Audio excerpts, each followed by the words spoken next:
Good morning, students. I am Dr. Abhishek Kumar Singh, tutor, Department of Physiology, ANMCH, Gaya, Bihar. I am continuing with the chapters of central nervous system. In last class, we talked about the physiology of receptors, and we also talked about the introduction to the sensory system. Today, we are going to start with the next chapter, and the name of the chapter is Sensory Communications to the Spinal Cord. As you have already been notified before through WhatsApp, and we are going to start with this chapter, the sensory communications to spinal cord. So the somatic sensations are carried from the receptors via sensory fibers in the peripheral nerves to spinal cord via dorsal root, and from spinal cord they are carried to the different centers of the brain in various ascending pathways. Ascending pathways are the tracks or the ascending tracks about which we'll talk in very detail in the next class, where we'll be talking only about the ascending pathways or the afferent pathways. So what is happening? The peripheral nerves, which contains axons of pseudo-unipolar sensory neurons. The cell bodies of these neurons are located in the dorsal root ganglia. So what you see is, this is the dorsal root ganglia, where the cell bodies of these neurons, which are pseudo-unipolar sensory neurons, are located. You have seen this picture before. This is a cross section of spinal cord, where you can see the dorsal root ganglia, where the cell bodies of the sensory neurons are located. Now we talk about the afferent fibers in peripheral nerve, which is an important question as well. These afferent fibers transmit cutaneous sensations and are broadly divided into three categories. First is the large myelinated A-alpha and A-beta fibers. And what do? They transmit impulse generated in mechanoreceptors. We have talked about mechanoreceptors in the last class. If you remember, Meissner's corpuscles, Pacinian corpuscles, and so on. So these large myelinated A-alpha and A-beta fibers transmit impulses generated in mechanoreceptors. Then we have the second category, which are small myelinated A-delta fibers. They transmit impulse generated from nociceptors. Nociceptors are pain receptors. And here, which type of pain? There are two types of pain receptors, fast pain and slow pain. So these small myelinated A-delta fibers transmit impulse generated from the nociceptors, fast pain type, as well as the cold receptors. In receptors we also studied warm receptors and cold receptors. Okay, as well they also transmit impulse which are generated in mechanoreceptors. So they are small myelinated A-delta fibers transmitting impulse generated from the fast pain receptors as well as cold receptors. Then we have the third category of afferent fibers in peripheral nerve. They are small unmyelinated C fibers. They transmit slow pain as well as temperature, as well as they also transmit impulse generated in mechanoreceptors. So broadly, all these three, large myelinated A-alpha and A-beta, small myelinated A-delta, and small unmyelinated C fibers, all transmit impulse generated in mechanoreceptors. Now what is the clinical significance or the applied physiology of knowing this? First, what is exotomy? Exotomy means transection of a nerve fiber. And what is transection? Cutting the nerve fiber, or in cut injury of the nerve fiber. That is called exotomy. What happens is that the part of the axon which is distal to exotomy degenerate, and this is called as Wallerian degeneration. You can get a MCQ on this Wallerian degeneration. During regeneration process, once it is cut, there is a regeneration. So during regeneration process, sprouting of new fiber starts from the proximal axon. The proximal part, the sprouting starts. Now, what else? The peripheral axons regenerate faster than the central axon. This is again a good thing to know. An MCQ question. The peripheral axon regenerate faster than a central axon. A sensory fiber regenerate faster than a motor fiber. Then what is demyelination? Well, first we studied the applied physiology, exotomy. Second, demyelination. This occurs in many neuropathies. What are neuropathies? In which there is some damage to the nerve fibers happening, and that is called as neuropathy. Some type of damage. So there can be a distal axonopathy or neuropathy which occurs very commonly in diabetes mellitus, a very common disease in India as well as worldwide, where you see this distal axonopathy. There is degeneration of the distal part of peripheral neurons. So this is also called as peripheral neuropathy, very characteristic feature seen as a complication in diabetes mellitus. It also occurs as a distal sensory neuropathy. Then another applied part of this, knowing these afferent fiber, is ischemia. Ischemia is hypoxia for more than 15 minutes result in loss of touch, temperature and fast pain. Slow pain usually not affected as unmyelinated C fibers are less sensitive to hypoxia. So what is affected in hypoxia? When there is decreased blood supply or there is decreased oxygen supply, hypoxia happening. If it is for more than 15 minutes, it causes ischemia, which results in loss of touch, temperature and fast pain. Though slow pain usually not affected. It can either be, this ischemia can be acute or can be chronic. Acute causes conduction block while chronic causes degeneration of nerve fibers. Then another very common thing happening to these peripheral nerve is compression. Compression leads to compressive neuropathy. You understand, this is just a simple English word of compression. Something is compressing the nerve. This resulting in some neuropathy, some disease of the nerve, and that is called as compressive neuropathy. Large diameter fibers which are more than 5 μm diameter are affected early and more severely than the small unmyelinated fibers. Slow pain here as well is not affected initially. Example to this compressive neuropathy is carpal tunnel syndrome. You have studied or you must have studied in anatomy. Then we move on.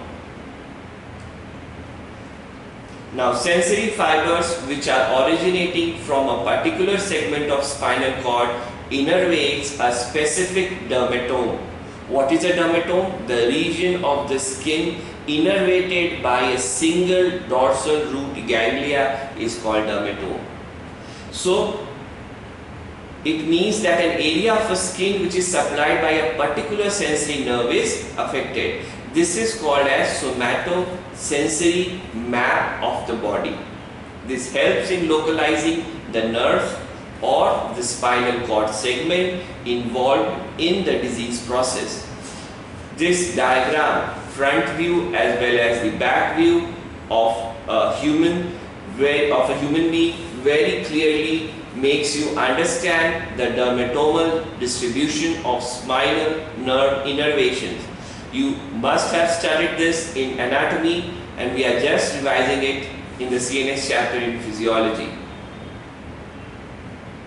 So you have to learn this diagram, important from both the topics, anatomy as well as physiology. Now, the part of the brain which deals with processing of a somatic sensation, all the somatic sensations which are dealt in the brain, that part of the brain is called as primary somatosensory cortex.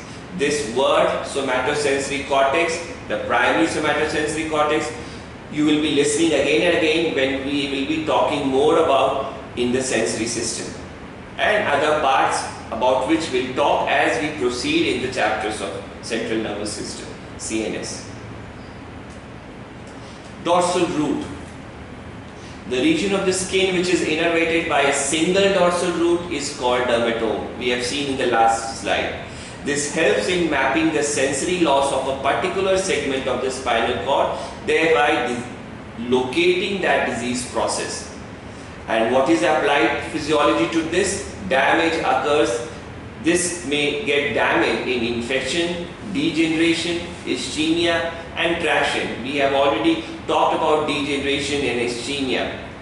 Then even compressive neuropathy. Compression results from herniation of intervertebral disc. We talked about compressive neuropathy and how this compression occurs. It is due to herniation of an intervertebral disc. One diagram is shown in this slide. More clearly you can see in this slide, where you can clearly see how there is herniation of nucleus pulposus happening in this vertebra, which is causing the compression of the nerve root. The red color which is shown here caused by compression of the nerve root, causing what we talk is compressive neuropathy. What can happen due to this compression? Injury can result in pain in all the affected dermatome, and irritation can produce paresthesia or hyperesthesia in the corresponding dermatome, while damage can cause frank segmental anesthesia. We have already talked about these terms, paresthesia, hyperesthesia as well as anesthesia, when we were talking about introduction to sensory system. Then we come to spinal cord. Spinal cord is something which houses the pathways carrying information to and from the brain from different parts of the body. Information going towards the brain is carried by ascending tracts, and sensation perceived by the brain is converted into action is sent through descending tracts. We are going to talk in very detail about ascending tracts and descending tracts in the coming classes. Efferent fibers enter spinal cord through dorsal root ganglia, and efferent leaves spinal cord through ventral root. The dorsal root is sensory, the ventral root is motor, and this is called as Bell-Megendis law. When we are going to talk about the structure in the spinal cord, we'll see what are dorsal root and the ventral roots. So Bell-Megendis law is that afferent fiber enters spinal cord through dorsal root ganglia, efferent leaves spinal cord through ventral root. This is the cross section of the spinal cord, and we are going to talk about these structures. And this cross section, this diagram is going to come again and again when we are going to talk about the tracts. So the spinal cord is flattened from front to back with two grooves, anterior median fissure and posterior median sulcus. You can see anterior median fissure, posterior median sulcus. The white matter has an anterior, lateral and posterior compartments called funiculus. The white matter, this is a white matter, this all is white matter. The white matter has an anterior funiculus, anterior funiculus, posterior funiculus and the lateral funiculus. And anterior funiculus contains anterior spinothalamic tract. The lateral funiculus contains lateral spinothalamic tract, and the posterior funiculus contains fasciculus gracilis, fasciculus cuneatus. Here we have the fasciculus gracilis and fasciculus cuneatus. Fasciculus gracilis is more medially, fasciculus cuneatus is more laterally. The grey matter. After talking about the white matter, we come to the grey matter. These all are the grey matter. The grey matter has an anterior, a lateral and a posterior horns. These are called horns. These are called horns. So we have a ventral horn, we have a dorsal horn, and we have a lateral horn. This is the lateral horn, dorsal horn, and ventral horn. That is the anterior horn, lateral horn and a posterior horn. The anterior or the ventral horn contains cell bodies of somatic motor neurons. The lateral horn contains the preganglionic fibers of sympathetic divisions of autonomic nervous system, and the posterior horn, that is the dorsal horn, contains fibers from the afferent tracts, that is the sensory receptors. Now, what is somatotopic organization? The fibers are somatotopically, which is representing the body parts arranged in the spinal cord, and this diagram very clearly makes you understand how the body parts are represented in the spinal cord, and the way they are arranged is called as somatotopic organization. Then you can see here the diagram shows leg, lower trunk, upper trunk, arm, neck and occiput. And here here the posterior column, and here in the anterior column, that is the anterolateral system, where there is pain and temperature sensation carried, we have neck, arm, trunk and leg representation. And what we talked in the last slide, gracilis fasciculus and cuneatus fasciculus, which are present in the posterior column. So somatotopic organization. Then the last portion of this chapter of sensory communication to spinal cord is spinal cord lamellae. What are spinal cord lamellae? They are present in the dorsal horn and they are called as sensory lamellae. 1 to 6 in total. 1 to 6 are called sensory lamellae, and lamellae from 1, and they are also called as Rex lamellae. Why? Because it was discovered by Rex. So it is also called as Rex lamellae. The lamellae 1 to 4 are concerned with exteroceptive sensation. The lamellae 5 and 6 are concerned primarily with the proprioceptive sensations. The lamellae 7, all which I am talking is seen in the diagram. The lamellae 7, which is represented by the green color, acts as a relay between the muscle spindles to midbrain and cerebellum. The lamellae 8 and 9, here the axons of these neurons innervate mainly the skeletal muscles, and lamellae 10 surrounds the central canal and contains neuroglia. So if you get a short notes on spinal cord lamellae, you have to describe by making the diagram and explaining what are the different subdivisions of the dorsal horn by which they are divided and they are responsible for what sensations or what functions they have. Okay, so next class we are going to talk about a new chapter about which you have already heard few things in this class only, the ascending pathways or the afferent pathways of the tracts. Thank you.